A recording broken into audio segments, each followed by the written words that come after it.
Want to hone your craft as a digital marketer and get expert insights from thought leaders and industry experts? Welcome to the How I Work podcast. I'm your host, Josh Becerra, founder and president of Agurian. Follow us on Twitter at Agurian Tweets or subscribe to our YouTube channel for more great content. Now, here's the episode of the podcast. Hi, this is Josh Becerra from Agurian. I'm here with Raza Hasan, the president and CEO of Timesolv Corporation. Thanks for being here today, Raza. Yeah, great to see you again, Josh. I love your new look. Yeah, I got the COVID beard going. Let me tell our viewers a little bit about you, Raza. So you, I said, are president and CEO of Timesolv Corporation. You're Iowa State Cyclone. My brother went to Iowa State. You did a Bachelor in Science, Aerospace Engineering, and then a Master's in Electrical Engineering. But then you shifted to MBA in Strategic Management and Marketing from the U of M. And so I think that those are some really cool, interesting combination of skills that you Timesolv, for those of you who don't know, is a time and expense tracking and billing software. It's primarily used by lawyers and law firms, but I know that it's available and a lot of people use it for expense tracking and billing in other professions as well. What I think is great and admirable about what you've done, Raza, is this SaaS billing solution. You've been working on it since, I think, 1999. That was before we talked about SaaS. So yeah, it's just amazing. It's amazing that you've been doing this.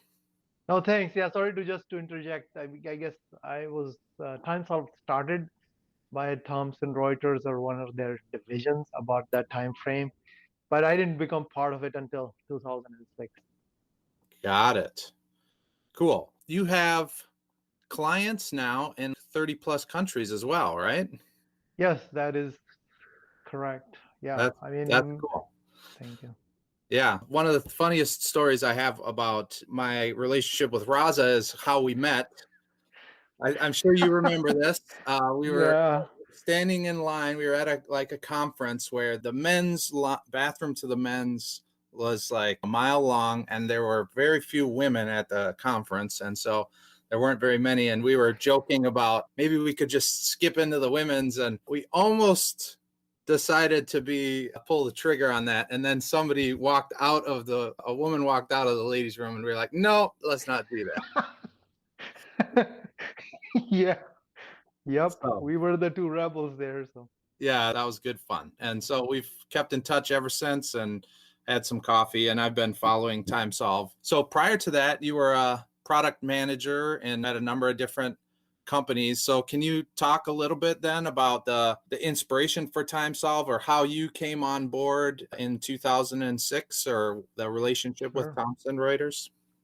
Yeah, so I guess I'll give you a little bit more history. Growing up, I thought I was going to be just a hardcore engineer. But later on, after I did my master's and I started to work, it seemed like people just would not pay attention to anything I would suggest. And they'd say, oh, you're an engineer. You don't know this finance, marketing. So I said, okay, I got to close that gap so people can listen to me. Yeah. And as that kind of not getting attention and pushed back to my cube, I said, okay, I'm going to go through the MBA program at the U here, which turned out to be a big, positive thing for my life. Because then during the MBA program, I finished in 1998, and I learned about the internet. And when I learned about the internet, I said, wow, this is going to change the life of everybody. And I'm just going to not do what I was doing. I used to develop software for flight simulators, and then I used to do planning for Northwest Airlines in terms of hiring pilots and forecasting, things like that. But when I learned about the internet, I said, this is going to change the world, and I don't want to do anything else. Okay, this is where I'm going to bet my life. Yeah. So that's where I switched into this product marketing, product management jobs. And luckily, either some of these were consulting positions, some of them laid us off, or either they didn't like me or I didn't like them. So I kept moving around, and I learned a lot of things because of that. Then finally, I was at Thomson Reuters, and Timesolv was one of their products, and they were trying to figure out if it should be moved from, it was originally from LA area to here in Eagan, Minnesota. And my job was to figure out, okay, if this is a good opportunity or what to do with it. Yeah. And I saw an opportunity at that point that internet is gonna be the dominant, application platform. But I think Thomson was not clear on the future of it at that point. Maybe I shouldn't use the word Thomson. Maybe just a few people I was dealing with, because I think Yeah. as a company they understand that. So I was lucky enough that they didn't want to do it, and I had to quit my job and then basically just make a deal with Thomson, which was, in my looking back, still it gives me goosebumps to imagine that me as an ordinary employee with very limited resources was going to make a deal with Thomson Reuters. But Yeah. luckily we were successful in making that deal, and it turned out to be a great deal for us. Well, that's outstanding. Yeah. So in those early years, then, how did you know that this was actually going to work? Yeah, being in product management and product marketing, I knew there was a potential in this, from just the ability to access information from different locations versus having everything on your computer and only restricted to working from the office. So, with that mindset, again, one of the things I believe in is that products, you cannot look at it from an ROI perspective only. Okay, you cannot say, Yep. oh, what's the payback period? That's how the big company mentality is. And also, that's why Thomson didn't want to pursue this, because initially it didn't look like a great deal. Yeah, But it wasn't big enough. yeah, it wasn't big enough. And then again, we put the typical metrics of ROI and payback period and IRR over a few years. These things don't cannot be used to justify products. Okay, I Yeah. think most big companies, and this is a mindset, I believe that to take a product to market requires a passion and a belief. And I believe this is where what I consider smarts beyond numbers, because Yeah. numbers to me is a very simplistic way of looking at anything. I show you the numbers, you're gonna come to the same conclusion as I would come to the conclusion. But to me, the people I consider having a little bit of extra smarts is to see beyond the numbers. Sure. Because if you talk about numbers, everybody's gonna see the same picture. Okay, Yeah. so I think this is where I believed in it, and I felt that this is the direction of, I guess, where the world is going. So that was the reason behind it, that we bet our life and our life savings into making this deal.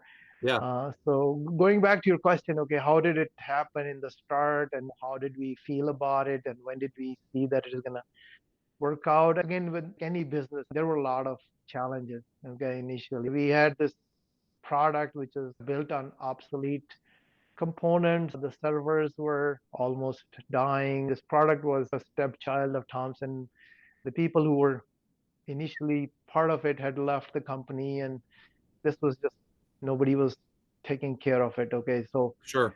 there were a lot of challenges. I do think that, like, you hit on something really important, and that is that all of the, not all, but of the vast majority of innovation that we're seeing is not coming from really big companies. It's Right, coming from small companies and teams that have that belief in their product, and they don't need to see like that ROI right away before making that investment. So this right, is obviously a case like that, where very early on in the days of the internet, there you had the opportunity to be involved and get involved, and obviously pursued your passion, and that bet that you placed with your life savings, it's seemingly has paid off. So were there any kind of pivotal moments? Obviously, you mentioned being able to even sign that deal with Thomson Reuters. right, That was a pivotal moment. Were there other pivotal moments or decision points as you look back that really, right. you think, made a difference today? Yeah, I think there were multiple ones, so I'll walk you through each one of them. First of all, I started out with, I knew that I would need at least some level of team, especially I had been away from hands-on technical work, so I needed at least some support on technology side. And again, I always believe in team effort where you have people with additional thoughts and to bring Complementary kind of, skills. Yep. yeah, complementary skills. And one of the things that I have this fear of not knowing if I'm doing something wrong. Okay, so I always prefer that somebody is telling me that, hey, you're wrong. So I had put together a small team of a couple other guys I knew, but then we were having partner trouble. So one of the first pivotal steps was to get that straightened out. So we Yeah. had to basically make a deal with one of the partners and buy them out. Okay, that Sure. was the first pivotal positive thing we did, because prior to that we were just a bit dysfunctional, Yeah. because my two partners just weren't getting along. And so, I Yeah. mean, No, partnerships are yeah, hard, and right, people sometimes when there isn't the right alignment, it just right, it makes it difficult. So sorting that out, I can see right. where that would be super helpful. Yeah, so I think that's again for other entrepreneurs, I would say make sure, again, if some decision has to be made, that you go forward with that decision and not sit back dealing with it, Yeah. because it's just life is short and it's going to drag things down, Yep. and hold you back from succeeding. So that was the first pivotal point. The second thing we knew is that the product we had was weak and built on obsolete components. So I wanted to make sure that we used the latest and the greatest technology. So in that pursuit, we found this platform called OutSystems, which is considered the number one platform on Gartner's Magic Quadrant for developing new web applications.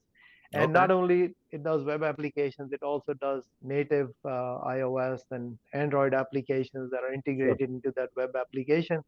So we switched over to that. This was also a very big decision because it's a very expensive product, and for us as a small company, we weren't going to be able to afford it. So I Yeah. made a special deal with which was based on revenue share versus their straight licensing price. Just to give you some more insight into, they said, "Oh, we can't give you a better price because we're selling to the U.S. government and we're not allowed to give you a better price." So I Yeah. said, "Well, they are the end users. We're not end users. We are resellers of your product. So put us into a separate category of users where we are resellers, and give us a better deal, which is based on revenue share versus the licensing cost." Yeah. So they created this separate program, and I guess it was a good deal for that time when we were smaller, because it is based on revenue share. It's not as good a deal now. Yeah. So How because long ago was that? that was about, I would say, close to 9, 10 years ago that Wow. we Okay. kind of started with them. But that was again a big pivotal moment. Again, I wanted something that's going to help us compete with our competitors. So that was a big thing. Then the third thing we did, which is a pivotal moment, was that we put together an advisory board with 4 people. Okay. And we picked people from different areas: the technology person, investment banker, a marketing person, and a legal or a lawyer. So we had covered all these areas that we deal with. And that also helped us really grow faster and spend money on sales marketing. So I think those were the 3 things that helped us become where we have now. Yeah. Good. I think it's great. I think anybody who has a software as a service company and is either small or medium size and looking to grow, I think there's some great nuggets of advice in there, like about the advisory board, about being creative around your partnerships and how you can compete in ways, ensure that like you are still providing like top-notch quality product, even if it is like because you've developed a special rev shared relationship with a Right, really right. key partner. One of the other things that I think is cool about your company is that you are 100% virtual. And so you have people here in the US, but you also have people overseas. There's a lot of companies that have tried and failed at this.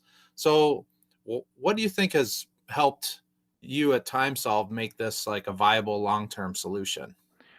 All right. So, yeah, again, this is another thing I had been, a believer in from day one, that with the internet, I really, sorry to tell people this, but I personally feel that going to work is an obsolete Yeah. concept now. Okay. So, Now more than ever with COVID. yeah, and then COVID has proven this. Okay. Yeah. And a lot of people used to question the way we used to do this. They would say, "Oh, your people aren't working." Somebody made a comment, "Oh, what if your people are, the guys must be messing around during the day in the garage while they're supposed to be working." And to me, I think working at an office is less productive. Okay. The Okay. reason I say that is every meeting in an office is at least an hour long. Okay. And Right. then there are more people invited to those meetings than necessary. All right. And let's say if you have a meeting with 10 people, by the time these people show up and sit down and the conversation starts, it's another 5, 10 minutes have gone by. People are chatting about their life, the kids, and everything. So there's a lot of social activity that happens. I'm not against that, Right. but if it's not necessary, then I would prefer to avoid it. The second thing is there is a lot of uninvited, I would say, interaction that somebody's going to come over to another person and say, "Hey, how's it going?" And you start chatting about it. And it becomes more of a social club, which is Yeah. okay. I'm not opposed to that. All right. But I Right. think sometimes, even when I was working, if I do something serious, I would work from home because Right. then I could really focus 100% and not be distracted. Another thing which I find weird is that when you're around people, all right, there's nothing wrong with it, but I believe you have this feeling that other people are watching you. Okay. Sure. So you gotta dress nicely and you just watch for what you're doing. And while you're at home, I believe this is the place you're gonna be most comfortable because you can adjust things however you feel. I have an office in the basement. I love it. I have a nice view of the lake back here, but I still have an electric blanket. If in the winter time when I come here, sometimes typically the temperature is like 63 degrees. Sure. So if I want to make myself warm, I have an electric blanket. If somebody does that at work, if people would laugh at you, "Oh, you have a stupid electric blanket." Yeah. And a Right. lot of people are cold at work, okay, because maybe they're sitting underneath an Event AC or something. vent or something. I think there are a lot of benefits of working from home. The other part is the waste of time to go back and forth. It's just a mental thing that, oh, now I have to go to work. So I get up. People spend Hours of time, their day. yeah, just getting ready. And it's a mental thing. Oh, I'm going to work. So I got to read the paper before I go to work. I got to have a breakfast and all that. So I typically, I don't have to worry about it. I just get ready and get going. I mean, Yeah. so I think it's great. And what I think is probably the biggest learning for me is you set this out from the beginning. Like you right, made this decision from the beginning. And I think at Agurian, we really pride ourselves on our culture and our office culture. And we do try to restrict, like, we try to make meetings very specific and goal oriented. So there isn't a lot of time being wasted, but we like the interpersonal part of our right, culture. right, But that's what we set out to do from the beginning. Whereas I right, think right, you made the decision to not do that. And decision is probably what has allowed you to attract the type of people that prefer that type of work, right, right. right? So, Yep. like, being very explicit about it right up front has probably helped us sustain, be Right. long term, and be successful. Yeah. So I think the other question you had is how did we make it successful? So initially, again, I guess used to specific thought process. So we thought, okay, we are in Minnesota, so we got to hire people in Minnesota. So we were hiring people locally here in Twin Cities. But then after a few years, we had some turnover because the Twin Cities job market is good and people have other opportunities. Yeah. Then we thought, why are we hiring locally? We don't care. Everybody's working from home. So now we hire people from within the US from states that have fewer opportunities, prefer to hire people in smaller towns that really value working from home for us because they don't want to commute to some bigger city that Sure. is 50 miles away. So I would rather hire somebody who lives in, like Red Wing, Minnesota, okay, Yeah. versus, Twin Cities, Minnesota. So it it opens up the market. We can hire people from any place in the world. We don't have to, pay the top-notch salary somebody is paying in the Silicon Valley, things like that. So that's in the US, the benefit. All right. In the outside of the US, initially, again, the mindset was that typically, if you're looking for offshore resources, people work with the bigger company there and they provide resources. Right. The challenge with that is You don't control and interact directly with the people who are doing the work, and Hmm. there is still a lot of turnover, and you have no control over their turnover because that firm that you're dealing with decides on if these people should be kept or not. Okay. Sure. So what we change our model is that we hire people directly. Mm, They have to work our hours, they have to work on our terms, and then we reward them accordingly. And the other part is any business, okay, is only as good as their team. We are living in a knowledge economy, so you got to really leverage your people. All right. yeah. This is not McDonald's that everything is predefined. Sure. So I strongly believe in taking care of our people. All right. I believe that is the only way to be successful. Yeah. And if our people need something, just to give you some weird examples, we have given loans to people Hmm. offshore who have we have never met because they were going to build a house and they were short on money, or somebody wanted to put a down payment on a piece of land. Yeah. And so this was like unheard of. Okay, a US based company giving a loan to somebody outside who they have never met. Okay. Yeah. And these people can, Outstanding. yeah, they can run away without money if they wanted to. But I think I use some judgment and understanding that, okay, this is not what this person is in business for. They're here to help us and we are here to help them. So Yeah. I think with that spirit, I think we have a phenomenal team, even though we don't meet with each other. Hmm. But I think there is a very positive culture here Yeah. at Timesolv.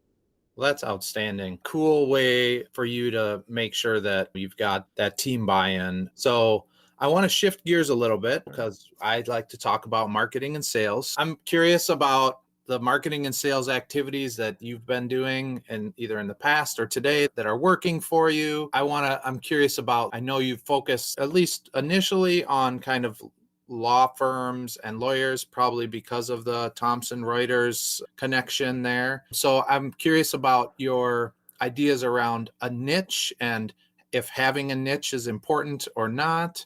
And then I'm also curious about 30 different countries represented in your customer base. So, like, how did that happen? So, just generally tell me about like marketing, sales, international sales, being in a niche, what's working. Let me hear it. All right, a lot of questions, a lot of information here.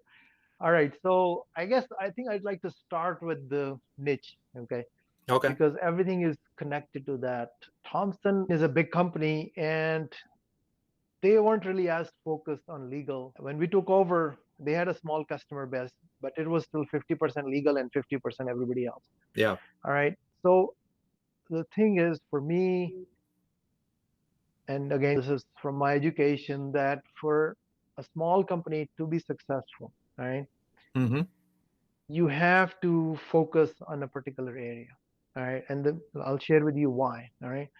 The reason is, again, for any business to be successful, especially on the internet, you have to be the best in your category. Category can be whatever. You can say that, your category, just to give you an example of a category, one of the businesses we came across is a website company that does websites only for plastic surgeons. Yeah. Okay. I've So, seen some of these types of companies. Yeah. so the thing is,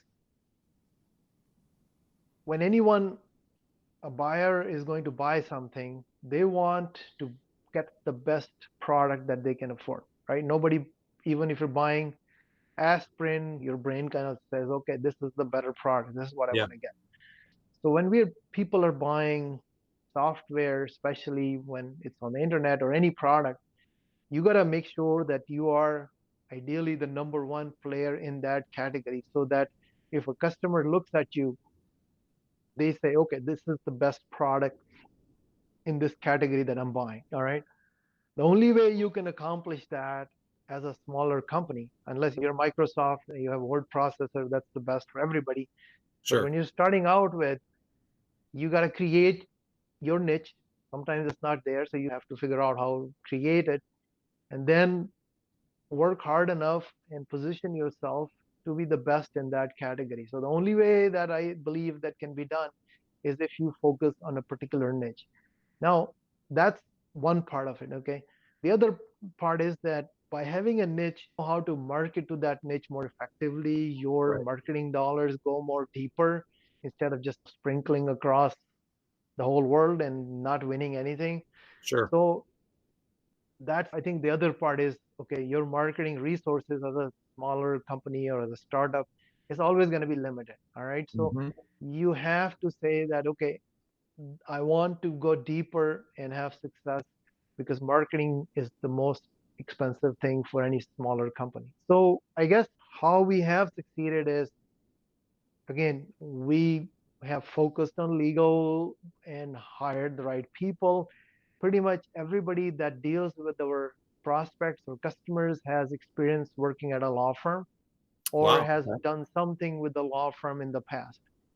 Okay, but most people we look for are the people who worked at a law firm because we want these people to speak the language of our customers, which are typically attorneys or office managers at law firms. So I think that kind of what drives that success. All right.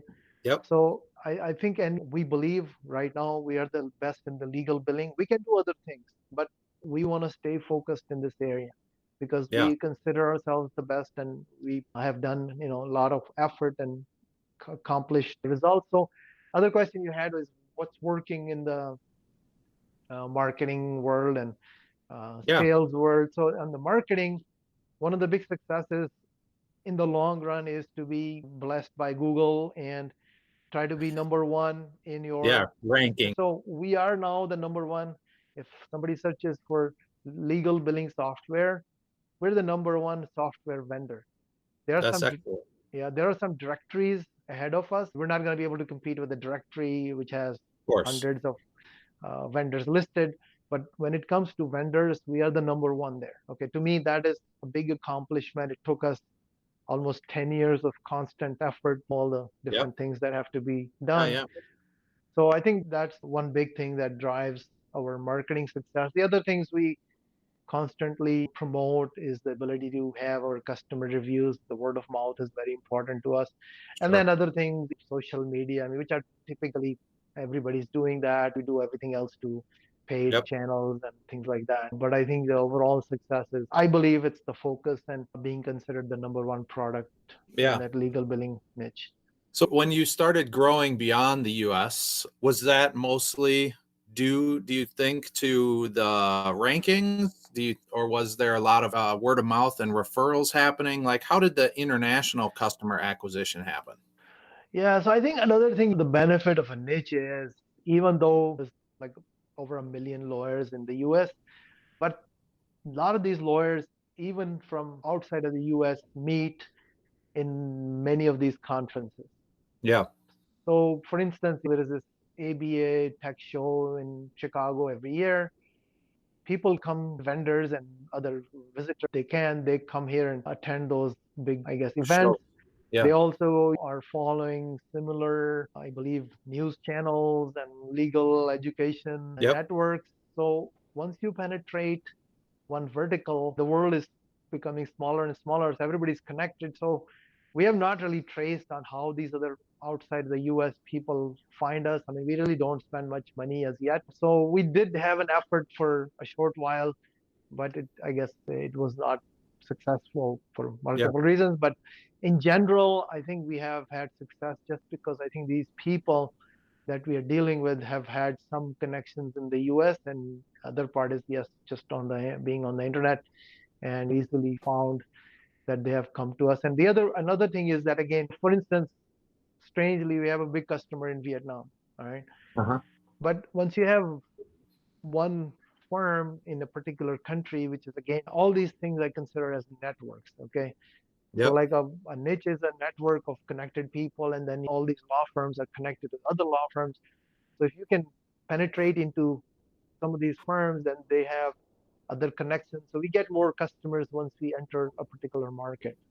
So I think that's, I think, the reason that we have been successful is just Well, focusing on the niche and spreading through those tentacles. yeah, I think anybody watching, it's just great to hear stories about companies that start small, they grow, they're successful, they have like longevity, you're building the company and the culture the way that you want it. Nobody is imposing this on you. Just last question would be what kind of advice you might have for someone who's either started building a SaaS company or interested in building a SaaS company that kind of has the longevity that you've been able to create. And so advice. All right. So I think few things. One, you have to understand and make sure that you're creating a culture where your team members are empowered Uh-huh. and they are committed and motivated. Yeah. So whatever you can do. So my personal desire is to share our successes with our employees. And to do that, I think, again, as many people as I could, I try to have them on a commission basis. The second thing is to have quick feedback. Most companies have an annual review, and then people, it's just like a drag for the person performing the review and the person receiving the review. Right. So our goal is to we do this on a monthly basis.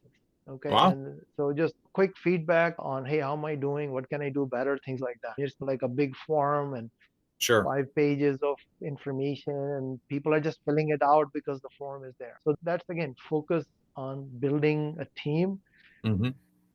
The other part is any product is a collective thinking of an organization.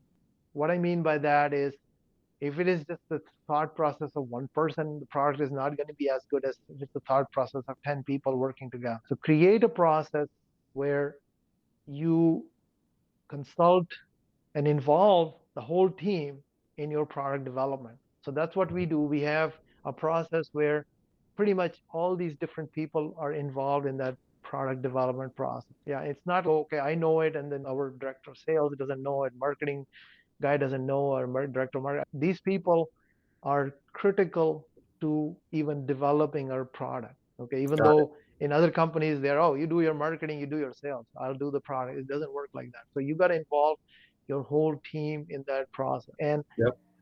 understand that conflicts are a good thing. If we have a conflict, my philosophy is then you go back and rise to a higher level to Yeah. come up with a better solution so that it's two parties, that both parties agree to it, versus somebody saying, okay, my answer is better than yours, so I'm going to go with it. No, my answer is not as good as what you want to see, or your answer is not as good as what I want to see. Let's come up with an answer which both of us would say this is better. Okay. Yeah. And we I agree really to like that. that. So go back to the drawing board and figure out a better answer that both say, okay, this is wonderful. All right. A few books. Another thing I would say is always, be learning, nourish your brain, because products are about what you think. A couple of books I would recommend is one is Blue Ocean Strategy, which is a great book. It's been here for a while. One of the newer books, I think, again, I follow Simon Sinek. I think he does a great job. One of the books is called The Infinite Game. I think that's also helps people understand how to have a motivated team and not be just focused on small things and have a bigger picture. So I think those are the things I would say. And then finally, engage advisors, okay? Because you need somebody else to bounce off your ideas, somebody who can tell you that you're doing something wrong, and Yeah. also empower your employees to do the same. So I would say these are the things that are important. And again, just make sure you're going to win where you're going to play. But Yeah. finally, I think another thing I would say is understand that there is no one formula that wins or creates a winning product. Okay, it's the passion. You got to go for it.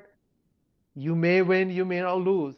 Okay, but the risk and the rewards are high. If you Yeah. don't wanna be in the risk, if you don't want to take risks, then don't be in the product game. Be in the services game, because then the risk is lower. Yeah. Product is gonna be successful, or it's gonna be a deadbeat, or it's not gonna be worthwhile. Okay, because in the internet age, and especially in the software world, only the winner wins. Okay, and then Right. in the long run, like the Microsoft Word or Excel or even the databases or the browsers, in the long run, only few players that are going to stay. All right. Right. Everybody else is going to get washed out. So you got to understand, hey, where do I want to be able to, where am I going to have that success? And I'm going to be better than ever. I think it's amazing advice. The thing that I keyed in on, which I think is so cool, is that when I ask you what your advice is about building a software as a service company, all of your answers relate back to people. Like you didn't talk about tech stack, you didn't talk Right. about the partnership, you talked about your team, you talked about your advisors, you talked about getting input. Like what in the end, I'm concluding from your advice anyway, is that like the people are really what's going to matter and drive Right. that success. So I really appreciate this talk. I really enjoy talking with you all the time, Raza. This has been great. We'll be posting this up on our SaaS Scoop link and also on our blog. So thanks again, Raza. I appreciate your time. We'll sign off for now. Bye. All right, Josh, it's a pleasure. Thanks. Thank you for listening to the How I Work podcast with Josh Becerra. If you like what you heard, make sure you subscribe. To learn more about Augurian and for more digital marketing tips and insights, head to augurian.com.